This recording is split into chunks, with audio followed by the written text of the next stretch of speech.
Morning friends, welcome back to my channel Arpita লাইফস্টাইলে সবাইকে স্বাগত।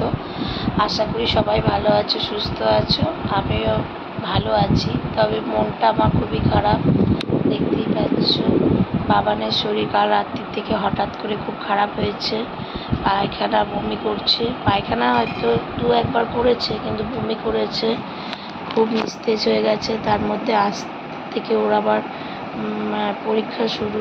কী যে করব, কী করব না করব কিচ্ছু মাথায় আসছে না। সকালবেলা বমিও করেছে, তারপরে গিয়ে আমি ওকে গ্যাসের ওষুধ, তারপর ওআরএসের জল খাইয়েছি, নুন চিনির জল খাইয়েছি, পেটে তেল জল দিয়েছি, দিয়ে এখনও অকাতরে ঘুমাচ্ছে। পরীক্ষা, ভাবলাম একটু পড়াবো, আমি পড়িও শোনে, সেটাও পারছি না, এমন অবস্থা হয়ে দাঁড়িয়েছে। হ্যাঁ, ওর চোখগুলো তাকানোর নেই, ওর এত শরীরটা খারাপ, এত খারাপ। যখন বলি তখন আমার কথা একটুও শোনে না। আমি বলি এটা খাবি না, ওটা খাবি না, এটা করবি না, ওটা করবি না, কিন্তু কখনো আমার কথা শোনে না। আর আজকে দেখো কী অবস্থা।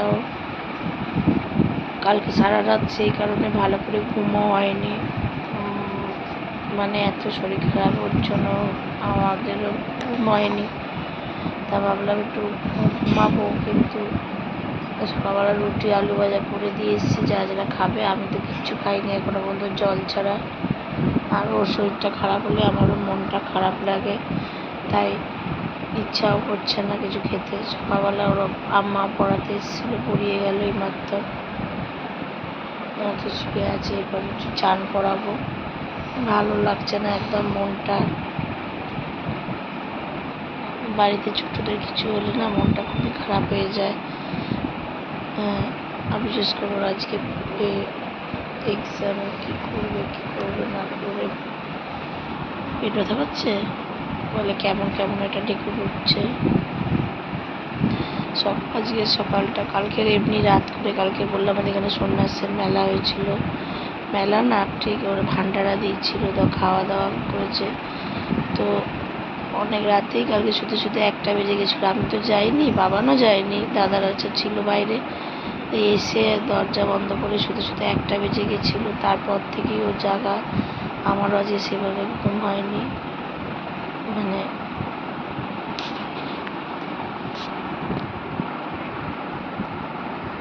তো চলো তোমরা সাথে থাকো, কাজগুলো কমপ্লিট করে নি। আর বাইরের রোদ যে কী, দেখো কী রোদ উঠেছে, কী রোদ। আর এই সকালবেলা 10:30 বাজে, এতেই এত রোদ, তাহলে পরে কী অবস্থা হবে বুঝতে পারছো। আর বাচ্চা থেকে দেখাই, দেখো কী রোদ। চলো সাথে থাকো, দেখতে থাকো। গুড আফটারনুন ফ্রেন্ডস, এখন বাজে 2টো বাজে। তো আমি এখন আমার ডিনার নিয়ে চলে এসেছি। আর আজকে বিশাল বড় একটা অ্যাক্সিডেন্টের হাত থেকে অনেক রক্ষা পেলাম। আমি তো বলেইছিলাম আমাদের বাসন মাজতে হয় ওই দিকে গিয়ে, অন্যের বাড়িতে, এখান থেকে টেনে টেনে বাসনগুলো নিয়ে যেতে হয় ওইখানে। আর এত বাসন, এত গরম বাসন নিয়ে যেতে গিয়ে ওখানটা স্লিপ কেটে পড়ে গিয়ে, দেখতেই পাচ্ছ এখানটা পুরো, বুঝতে পারছো কিনা জানি না, যে ফুলে গেছে, পা এতটা ছিলে গেছে, বুকে লেগেছে, মানে শরীরের অবস্থা খুবই খারাপ। তার মধ্যে বাবাদের এই শরীরটা খারাপ গেছে পরীক্ষা দিতে। তোমরা আশীর্বাদ করে যেন পরীক্ষাটা ভালো হয়, জানি ভগবানের সাথে আছে, তবু ভয় লাগে, খুব টেনশন হয়।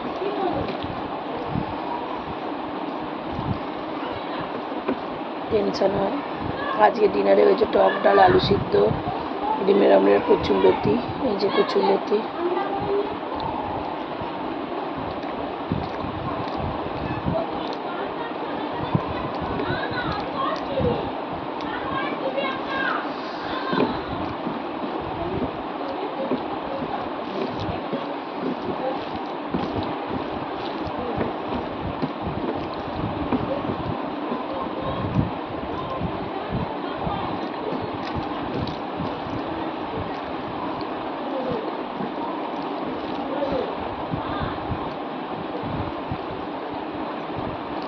একদম।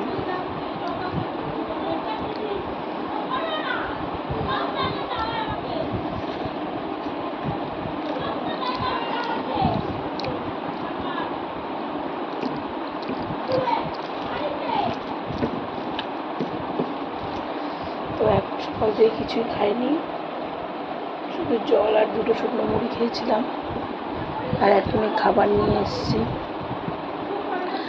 ভালো লাগছে না মনটা, আর বুকে খুব কষ্ট হচ্ছে, এখানটায় লেগেছে বুকে এই জায়গাতে। ওদের ওখানটা ঘাসে ঘাস, তো জঙ্গল একদম, ওখানটে কোথা থেকে কি শুরু জানি না। একসময় মনে হয় মরে গেলেই ভালো হতো। যাই হোক, তো চলো আমি লাঞ্চটা করে নিই, তারপর আবার আসছি। খেয়ে দিয়ে মাত্র শুলাম, দেখতেই পাচ্ছ মাথাটা পাটা খুব যন্ত্রণা করছে। দেখো, এই দেখো, এই যেখানটা খুব যন্ত্রণা করছে, ভালো লাগছে না। আর আমার আর সত্যি ভালো লাগছে না, কেমন যেন অদ্ভুত লাগছে।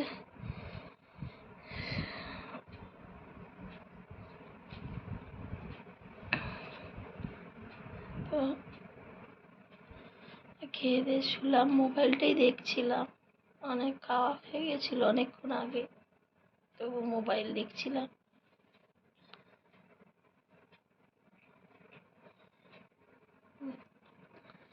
আবার হচ্ছে, আসছি, চলো একটু রেস্ট নিয়ে নিই, তারপর আবার আসছি।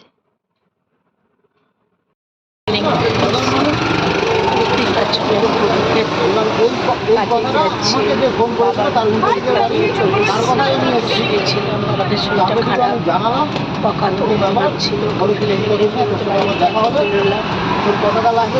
যাচ্ছি আমি থানার পিছনে, দেখো টোটো করে যাচ্ছি। এটা হচ্ছে আমাদের নর্মদা। হ্যাঁ, ওই লোক যেই লোক বলছে কি ওরা টাকা না দিলে আমি তোকে টাকা দিয়ে দেবো, নাহলে পরশু দিনের ঘটনা, লাইনে গাড়ি চালাই বিকালে, কিন্তু তাপটা খুব আছে। গাড়িতে আমার শুধু গাড়িটা ফিটিং করে দিয়েছে, যাদের কেসটা হয়েছে তারা এই গাড়ি থেকে পায়নি। চিরঞ্জিতের গাড়িতে যাওয়া আসা করে, চিরঞ্জিতকে ফোন করেছিল, আমি যখন ভোগলাম হচ্ছে পার হচ্ছি, চিরঞ্জিত আবার আওয়াজ দিচ্ছে তোর কিরে ফোনটা অফ কেন, নাম্বার বন্ধ হয়ে গেল। ভালো লাগলে লাইক করুন, শেয়ার অবশ্যই গাড়িতে করে গেলাম, ভাই ক টাকা দেবো।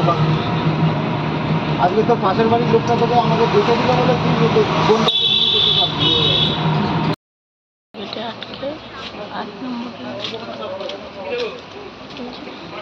যাচ্ছে, তাই আটকে বসে আছে। চলে এসেছি, অ্যাকচুয়ালি একটা কাজে দুজন থাকে, সেই কাজটা ছিল সাকসেস, আমাদের সেই অবস্থায় দুজন দুভাবে কথা বলে। তখন বাড়ি যাচ্ছি আমরা,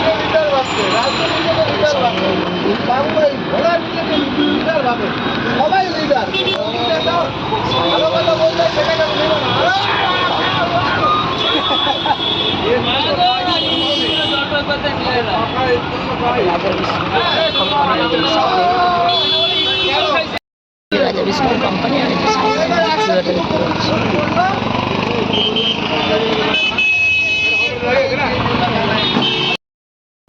এতক্ষণ ধরে যখন চিড়ে দই দিয়ে মেখে দিলাম বাবানকে খেতে দিলাম, তখন খেলো না, আর এখন খালি বাটি নিয়ে এই যে খেতে বসেছে পা ছড়িয়ে, এই যে মুখের কি অবস্থা করেছে।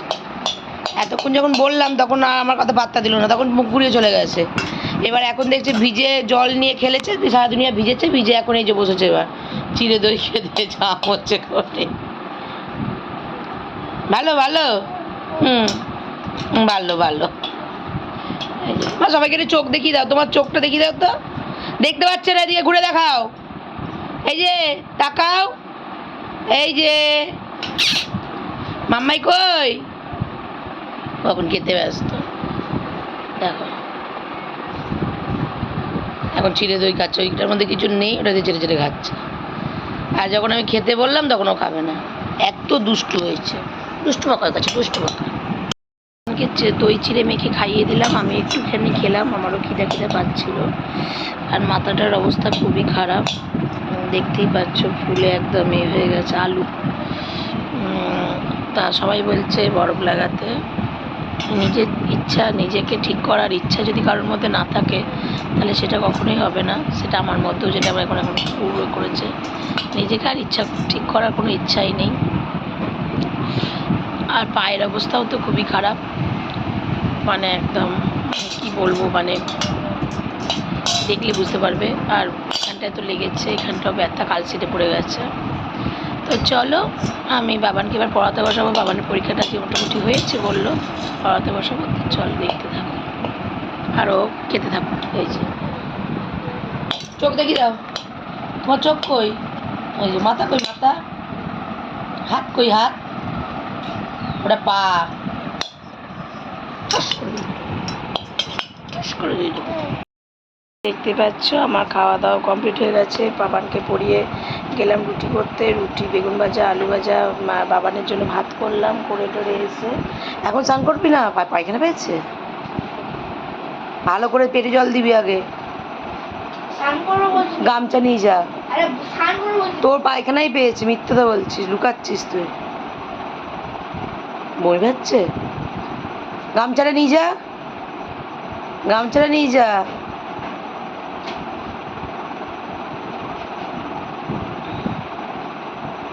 কি প্রবলেম হচ্ছে বল? আমি যাচ্ছি, তুই যা যা, আমি যাচ্ছি দিয়ে।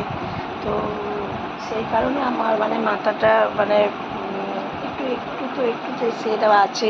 কাজ বাজ কমপ্লিট করে তারপরে খাওয়া দাওয়া করে নিচ্ছি। ডিম সিদ্ধটা তো আগে দিয়েই করা ছিল, দিয়ে এখন আমি এবার চলে এলাম ঘরে, একটু পাইচারি করলাম খাওয়া দাওয়ার পর না শুলে খুব শরীরটা খারাপ করে, বুঝতে পেরে পাইচারি করছিলাম। আমি আর বাবার দুজনে করে। আর এত ব্যথা দেখো মাথাতে, জলের যন্ত্রণায় আমার খুব কষ্ট হচ্ছে, এত ব্যথা না, আমি এখানটা চিরুনি দিতে পারছি না, খুব কষ্ট হচ্ছে। তো চলো তোমরা সাথে থাকো, দেখতে থাকো। আর যারা যারা এখনও আমার পেজটা ফলো, আমার ভিডিওটা ভালো করে অবশ্যই লাইক কমেন্ট করবো, কিন্তু শেয়ার করা, যারা যারা এখনও আমার পেজটা ফলো করোনি অবশ্যই ফলো করে দিও। তো দেখো আমি দেখতেই পাচ্ছ এবার এইবার চান করতে গেছি, আমি চান করতে যাবো, আবার চান করছে, চান করতে যাব। চান করে এসে তারপরে আবার করবো, কিন্তু বাবার পড়লো না। এই দেখো বই লিখে দিয়েছে, ভালো করে পড়েনি। চান টান করে এসে তারপর আবার বসবো। আর গরমে প্রচণ্ড হচ্ছে, ভাবছি কবে বৃষ্টিটা আসবে। বৃষ্টির আশায় কারা কারা আমার মতন বসে আছে অবশ্যই কমেন্টের মাধ্যমে জানিও। আমি সত্যি অনেক দিন ধরে বৃষ্টির আশায় বসে আছি, আর ভালো লাগছে না। আর কিছু প্রোডাক্ট দাদাকে দিয়ে আজকে পাঠিয়ে দিয়েছি, নিজে যাইনি। আর গরমে আমার এখন কোথাও যেতে আর ইচ্ছা করছে না, মনে হচ্ছে সারাক্ষণ গরমের মধ্যে ঘরের মধ্যে বসে থাকি। আর এই যা গরম পড়েছে মনে হচ্ছে তো খুব তাড়াতাড়ি বাবান বাইরে জল চলে আসছে, ছ্যাবলামি করছিস, ঘরে ঢুকছে, খুব তাড়াতাড়ি আমার ঘামাচি বেরিয়ে যাবে। আর লু বইছে, তাই সবাই একটু সাবধানে থেকে। এরকম করিস না বাবা, এরকম করিস না, নিচে যা প্যান্ট ভর্তি, এরকম করিস না। কারা কারা বৃষ্টির আশায় বসে আছে অবশ্যই তুমি জানিও কিন্তু। আর চারদিকে খুব লু বইছে, সবাই একটু ওআরএসের জল বা ঠান্ডা এগুলো একটুখানি জাঙ্ক ফুডটা এখন কম খেয়েও গরমের মধ্যে যতক্ষণ না বৃষ্টিটা হচ্ছে।